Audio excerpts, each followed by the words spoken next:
Quand on rencontre un homme, il est difficile de savoir si c'est le bon ou pas. Est-ce qu'on va rester ensemble toute notre vie ou est-ce que ce sera juste une amourette de quelques semaines? Est-ce que on aura des projets ensemble ou est-ce que ça va être compliqué tout le long? L'idée de cette vidéo, c'est de vous faire observer 4 signaux qui sont très simples à regarder au tout début de la relation pour savoir si, globalement, oui, c'est la bonne personne pour vous ou alors si vous allez perdre votre temps. Les tout premiers rendez-vous ont quelque chose de magique. On est embarqué là-dedans, on voit l'autre, on a tout un tas d'hormones dans notre corps, on veut passer plus de temps. Et parfois, du coup, on peut devenir aveugle aux signaux qui nous indiqueraient que ce n'est pas du tout la bonne personne.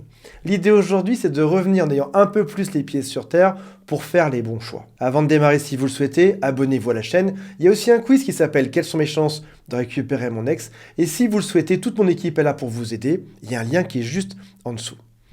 Tout premier indicateur que ce n'est pas la bonne personne, c'est quand tu te dis, il a le profil, mais tu ressens pas grand-chose. C'est-à-dire que sur le papier, si tu avais une feuille avec des encoches à mettre dessus, tu dirais oui, il remplit pas mal de cases dans ma wishlist, dans ce que je veux faire, dans ce que je veux avoir sur Terre, oui, il est pas mal. C'est mon genre d'homme. J'aime bien les hommes grands, bruns, petits, roux, blonds, ingénieurs, avocats. Oui, c'était bien ça que je cherchais à la base. Il y a des cases qui sont imposées socialement. C'est-à-dire qu'en gros, il y a ce qu'on aime nous, il y a aussi ce que nos parents aiment, et éventuellement nous aurons transféré. Il y a ce que nos amis aiment bien dans notre groupe d'amis, et du coup on est influencé par nos propres goûts, par ceux de nos parents, par ceux de nos amis, et on ne fait pas forcément le bon choix là-dedans. Ça signifie que, oui, une personne peut cocher beaucoup de cases, mais pour autant n'aura pas le déclic. Oui, sur le papier, c'est la bonne personne, malheureusement, c'est pas la bonne personne pour toi en l'occurrence. À ce moment précis, tu commences à rationaliser ton amour. Tu te dis, ok, il coche beaucoup de cases, au moins, il n'a pas les défauts de mon ex, il va pas me faire souffrir de la même manière parce que ça, au moins, tu as vérifié. Au moins, il est de bonne famille. Et puis peut-être que si je suis pas amoureuse aujourd'hui, je serai amoureuse de lui un peu plus tard. Ça peut arriver dans le temps. Et c'est vrai que c'est possible. Au moins, il est beau, il est riche, il est intelligent, il est sportif, il a les mêmes goûts que moi. Donc oui, je pourrais y aller. Et c'est ce qui va mener très souvent à je vais faire semblant pendant un temps jusqu'à ce qu'éventuellement ça arrive. Et souvent, malheureusement, c'est pas comme ça que ça va se passer, c'est tu vas faire semblant pendant un temps jusqu'au moment où tu n'arriveras plus à faire semblant parce que, en effet, ce n'est pas la bonne personne. Alors à quoi peut mener un choix par défaut? Ou un choix parce que finalement, ça coche à peu près les cases. Peut-être que ça va amener à une petite amourette. Oui, pendant quelques jours, quelques semaines, ça va être sympa. Et puis, on va se séparer malheureusement. Peut-être que ça peut même durer quelques mois. Il y a même en réalité des mariages qui sont créés comme ça. On a découvert quelqu'un, on est tombé amoureux, on est resté ensemble, on s'est dit ça va finir par arriver, et puis ma famille les aime bien, mes amis aussi, même si j'ai pas le déclic, c'est pas grave, et oui, on peut même arriver jusqu'à se marier, mais qu'est-ce qu'il va y avoir après le mariage? Probablement une vie de couple qui sera pas très heureuse, et un divorce par la suite. Tu sais exactement comment ça se finira. Ne reste avec une personne que si tu as un déclic, que si tu te dis au fond de toi, oui, j'ai vraiment envie de le revoir. J'ai passé un bon moment, je veux revoir cette personne. Parce que malheureusement, quand tu es une femme, plus tu restes dans une relation, plus tu vas t'attacher émotionnellement à cet homme.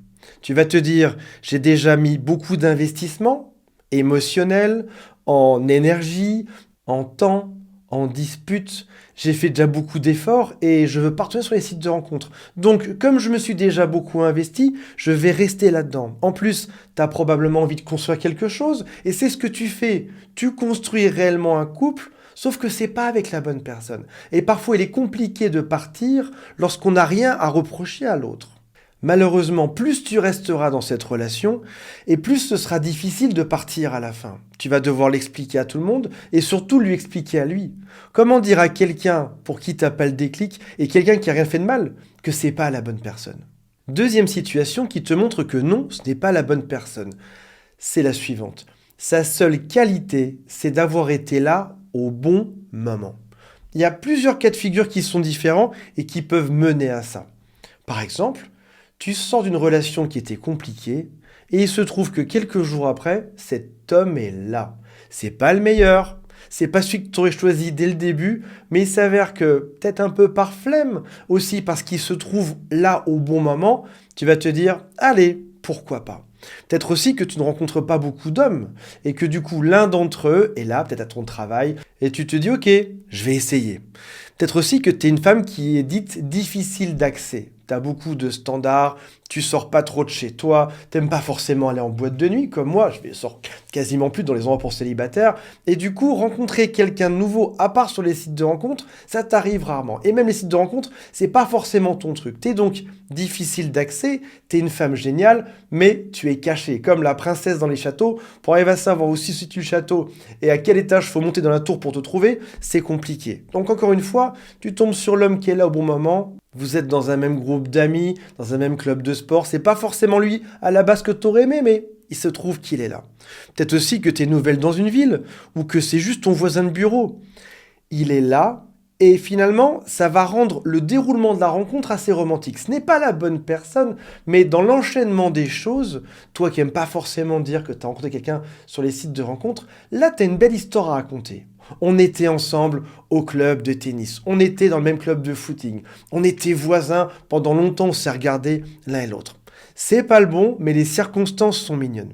Beaucoup de personnes diraient, l'amour c'est comme ça. C'est rencontrer une personne à qui on n'avait pas forcément pensé, mais le hasard fait bien les choses. C'est une façon de voir les choses. Maintenant, je peux t'en donner une autre. Si jamais tu dois changer de voiture, admettons, tu as un accident, ce que je ne te souhaite pas du tout. Tu as un accident, tu as une panne, ta voiture, tu dois la changer. Et il se trouve qu'en bas de ton appartement, il y a un parking avec une voiture à vendre. C'est pas du tout celle que tu voulais. Tu voulais une berline, et là c'est une toute petite voiture. Ou l'inverse, c'est une grosse voiture, t'en voulais une petite. Et il se trouve que tu vas pas plus loin que sur ton parking pour changer de voiture. Il y a un panneau à vendre, et ben voilà. Comme j'ai la flemme d'aller chez le garagiste en trouver une autre, je vais prendre celle qui est juste ici. Pour trouver une voiture comme en amour, on établit une liste de critères, on se sort, on se fait belle et on va rencontrer d'autres personnes. Puis, à la fin, on va se décider. Est-ce qu'il y a l'un de ces hommes qui fait battre mon cœur ou pas? Je sais que beaucoup de femmes sont effrayées au moment de séduire et préféreront un choix par défaut. C'est pas évident de se retrouver dans un bar, dans un restaurant, face à un inconnu, se retrouver face à une foule sur les sites de rencontres qui te parlent de manière bizarre, devoir éventuellement subir un vieux séducteur, quelqu'un qui aura menti sur sa photo de profil, mais ça passe par là. Et puis, peut-être que toi, ton truc, c'est pas forcément les applications de rencontres, ça peut être simplement de sortir et de rencontrer des gens, que ce soit par le sport, par une activité, par tes amis ou autres. Sortir de sa zone de confort et rencontrer. Alors oui, un choix par défaut, un choix par hasard, ce fameux mec qui est pas le bon et que tu as rencontré en bas de chez toi, c'est plus facile au début. Bien évidemment que c'est plus facile. T'as pas à sortir de ton périmètre, t'as pas à quitter ta zone de confort. C'est plus facile au début, mais ce sera plus dur après de rester avec lui. Alors que toi, ce qu'il te faut, c'est un homme qui sera peut-être plus dur à avoir au début, mais avec qui la vie sera beaucoup plus simple tout le reste du temps. Rappelle-toi d'une chose aussi, beaucoup de femmes me disent « je ne rencontre personne ». La raison souvent, c'est qu'elles sont en couple avec la mauvaise personne. Et quand tu es en couple avec la mauvaise personne, tu n'es pas disponible pour tous les autres hommes qui seraient bien pour toi. Donc rends-toi disponible physiquement, émotionnellement, de manière à pouvoir rencontrer d'autres personnes. Troisième signe que c'est pas le bon pour toi, c'est que tu as pitié pour lui. Je sais ce que vous allez me dire. Vous allez me dire, non Antoine, ce n'est pas mon cas à moi. Voyons ensemble de quoi ça parle et on verra si ça vous est jamais arrivé. C'est ce qu'on pourrait appeler le syndrome Mère Teresa. C'est aussi un instinct qui est profond en toi. C'est le syndrome maternel, venir materner l'autre. De même que nous les hommes, on a aussi ce syndrome paternel, le besoin de venir sauver l'autre par la force, par le fait d'aider les autres. C'est quelque chose qui est naturel, c'est un instinct primitif qui est très fort.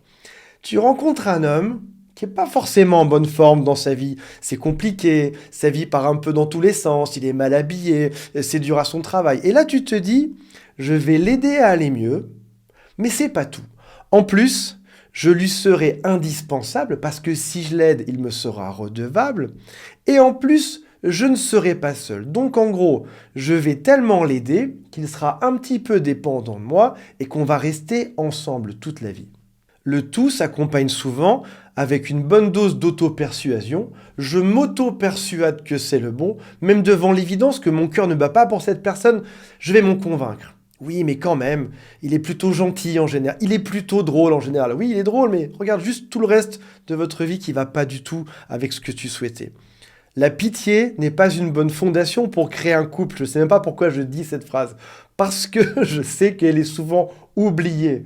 La pitié n'est pas une bonne fondation pour un couple amoureux. Non, tu ne seras pas heureuse si ta seule motivation initiale, c'était d'avoir pitié de l'autre. Attention, parce que l'inverse est possible aussi. Tu penses ou tu te dis que ta vie part dans tous les sens et tu te dis « je vais devoir trouver quelqu'un pour qu'il me sauve de ma propre vie ». Ce qui est la bonne recette pour le début d'une relation de manipulation. Je me trouve un homme extrêmement XYZ. Je me trouve un homme extrêmement riche, extrêmement beau, extrêmement puissant, extrêmement sociable, extrêmement. Il doit me sauver, sauf que du coup, je serai prête à sacrifier des choses dans ma vie ou à tolérer plus de choses parce qu'il m'a sauvé sur certains points. Tu as l'équation exacte, tu as la bonne recette pour de la manipulation ou pour devoir subir des choses que tu n'aurais pas envie de vivre. Quatrième point, vous n'avez pas les mêmes envies.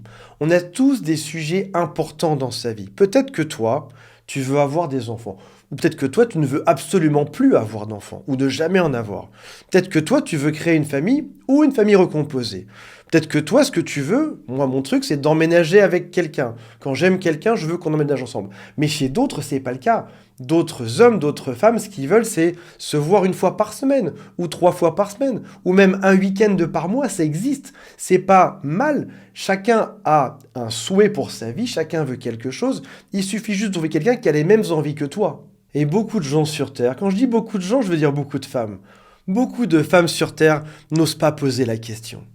Si jamais dès le début, sur les sites de rencontres, je lui demande ce qu'il veut, s'il veut des enfants, il aura peur.